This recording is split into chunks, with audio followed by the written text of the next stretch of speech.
Hello everyone, কেমন আছো সবাই? আশা করি ভীষণ ভালো আছো। কাহিনীগুলির নতুন একটা কুকিং ব্লগে তোমাদের অনেক অনেক স্বাগত। আজ আমি তোমাদের সাথে ভীষণই হেলদি একটা কেক রেসিপি শেয়ার করব, একদমই সিম্পলভাবে। যারা প্রথমবার কেক তৈরি করবে তারাও কিন্তু একদম পারফেক্টভাবে বানাতে পারবে। আর যারা ডায়েট করছো তারাও কিন্তু নিশ্চিন্ত মনে এই কেকটা খেতে পারবে। বাচ্চা থেকে বড় সবারই কিন্তু ভীষণ পছন্দের হবে এই কেকটা, আশা করছি। তাহলে চলো কিভাবে বানাচ্ছি চটপট দেখে নিয়ে নিই। আর আজকে আমি আর আমার 3 বছরের মেয়ে মিলে এই কেকের রেসিপিটা প্রিপেয়ার করব। তাহলে চলো দেখতে থাকো, শুরু থেকে শেষ অবধি সঙ্গে থেকো।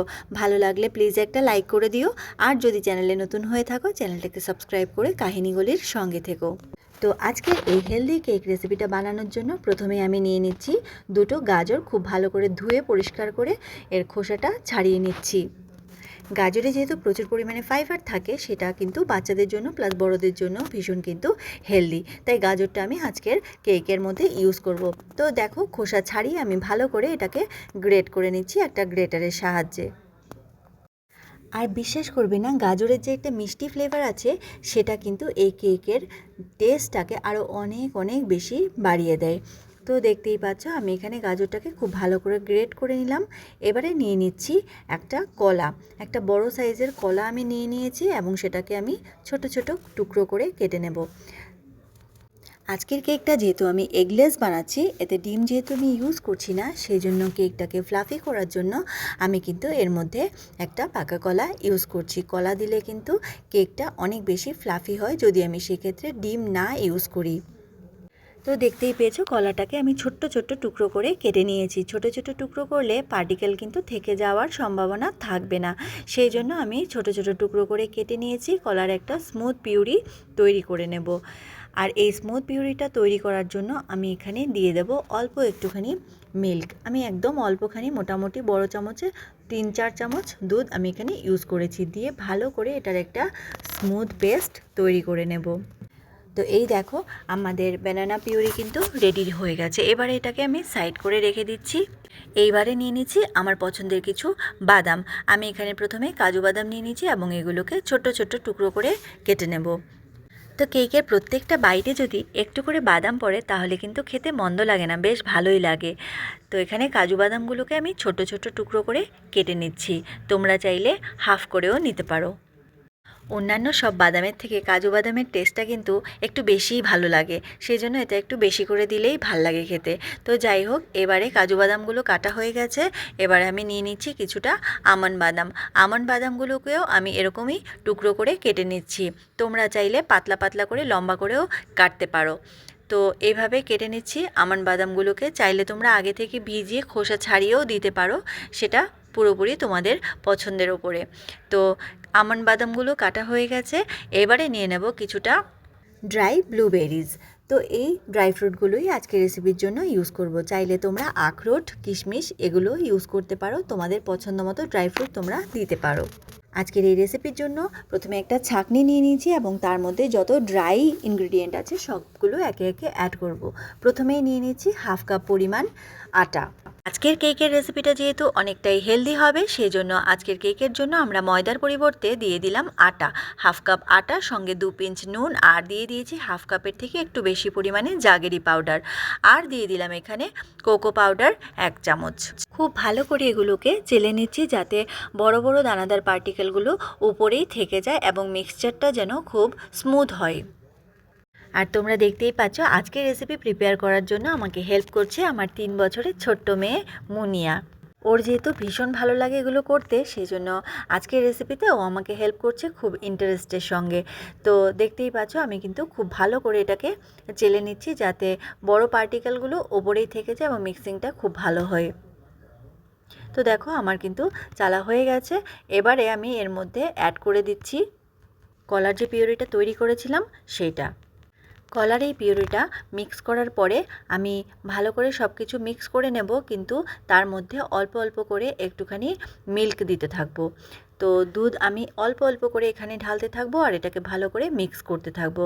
কিন্তু খুব বেশি কিন্তু দুধ ঢালা যাবে না, কারণ খুব বেশি পাতলা আমি করব না। তোমরা দেখতে থাকো, আমি নিয়েছি হাফ কাপ পরিমাণ দুধ, কিন্তু দেব অনেকটাই কম। তো অল্প অল্প করে মিক্স করতে করতে কনসিস্টেন্সিটা তোমরা দেখতেই পাবে কীরকম, খুব বেশি ঘনও হবে না, আবার খুব বেশি কিন্তু পাতলাও করব না। তো দেখতেই পাচ্ছ অল্প অল্প করে মিল্ক অ্যাড করে কিন্তু ব্যাটারটাকে ভালো করে মিক্স করে নিচ্ছি। তোমরা যদি 1 কাপ পরিমাণ আটা দিয়ে এই কেকটা বানাতে চাও তাহলে মোটামুটি 1/4 কাপ কিন্তু মিল্ক তোমাদের লাগবেই। তো আমি যেহেতু অনেকটাই কম নিয়েছি, হাফ কাপ পরিমাণ আটা দিয়ে যেহেতু বানাচ্ছি, সেই জন্য মিল্কটা আমার 1/4 থেকেও কম লেগেছে। তো যাই হোক, সেটা তোমরা বুঝে অ্যাড করে দেবে। এবারে আমি মিক্সচারটার মধ্যে দিয়ে দিচ্ছি যে গাজরগুলো গ্রেট করে রেখেছিলাম সেইগুলো। সব কিছু ভালো করে মিক্স করে নেওয়ার পরে গাজরটা দিয়ে দিলে কিন্তু মিক্সিংটা ভালো হয়। গাজরটা প্রথমেই দিলে কিন্তু মিক্সিংটা খুব বেশি ভালো হবে না। তো দেখো, সব ইনগ্রেডিয়েন্টগুলো আগে ভালো করে মিক্স করে নিয়েছি। এবারে গাজরটা দিয়ে আবারও খুব ভালো করে একদিকে এরকমভাবে মিক্স করতে থাকবো। কেক মিক্স করার সময় কিন্তু সব সময় এইভাবে একদিকে ঘুরিয়েই মিক্স করা উচিত, তাতে কিন্তু কেকের মিক্সচারটা অনেক বেশি ভালো হয়, ভালো করে মিক্স হয় এবং বেক করার সময় কিন্তু খুব ভালো করে কেকটা বেকও হয়। তো দেখতেই পেলে আমি কিন্তু কেকের মিক্সচারটা খুব ভালো করে রেডি করে নিয়েছি। এবারে যে ড্রাই ফ্রুটগুলো আমি কেটে রেখেছিলাম সেগুলোকে সব একসাথেই অ্যাড করে দিয়েছি, দিয়ে আবারও খুব ভালো করে মিক্স করে নেব সব একসাথে। আমার কিন্তু এই ড্রাই ফ্রুট দিয়ে কেকটা ভীষণ ভালো লাগে খেতে। তোমরা যারা যারা মনে করছো যে ড্রাই ফ্রুট দিয়ে করবে না, তারা কিন্তু ড্রাই ফ্রুট ছাড়াও করতে পারো, তাতেই কিন্তু কেকটা খুব ভালো হবে। ব্যাটারটা মিক্স করা হয়ে গেছে ভালো করে। এবারে 1 কিউব বাটার আমি ভালো করে মেল্ট করে নিয়ে এটাকে ঠান্ডা করে ব্যাটারের মধ্যে ঢেলে দেব। দিয়ে বাটারটাকে ব্যাটারের সাথে আবারও খুব ভালো করে একদিকে ঘুরিয়ে ঘুরিয়ে মিক্স করে নেব।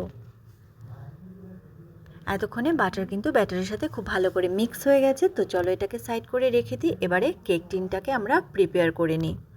দেখতেই পাচ্ছ আমার কেক টিনটা কিন্তু অনেকটাই ছোট। ছোট কেক বানানোর জন্য আমি কিন্তু এই কেক টিনটাই ইউজ করি। 1 কাপ পরিমাণ দিলে উপচে পড়ে যেত, সেই জন্য আমি হাফ কাপ পরিমাণ আটা দিয়েই আজকের রেসিপিটা করছি। ভালো করে অয়েল ব্রাশ করে নিয়েছি অল্প একটুখানি, তারপরে পেপারটা লাগিয়ে নিলাম। তো কেক টিনটা কিন্তু রেডি হয়ে গেছে। এবার ওটাকে সাইড করে দেখো, কড়াই আমি বসিয়ে দিয়েছি আরও আগেই, 10 মিনিট আগেই আমি বসিয়ে দিয়েছি। তার মধ্যে নুন দিয়ে দিয়েছি বেশ অনেকটা, দিয়ে ভালো করে ওটাকে বেসটাকে সমান করে দিয়েছি। এইবারে ওটা অলরেডি প্রিহিট হয়ে রয়েছে। তো এর মধ্যে আমি দিয়ে দিয়েছি 1 চামচ পরিমাণ বেকিং পাউডার আর হাফ চামচের থেকে একটু কম পরিমাণ বেকিং সোডা দিয়ে খুব ভালো করে এটাকে মিক্স করে নেব। সব কিছু খুব ভালো করে মিক্স করে এবার কেক টিনটার মধ্যে আস্তে আস্তে ঢেলে দেব। এবারে একটুখানি ট্যাপ করে নেব যাতে এয়ার বাবলগুলো চলে যায়। কড়াইটা তো আগে থেকেই প্রিহিট করা ছিল। এবার আস্তে করে বসিয়ে দেব কেক টিনটা।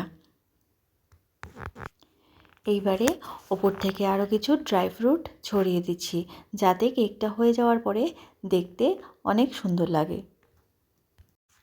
ডিম ছাড়াও গাজর, কলা, ড্রাই ফ্রুটে ঠাসা এই দুর্দান্ত স্বাদের কেকটা কিন্তু তোমরা অবশ্যই একবার বানিয়ে খেয়ে দেখবে।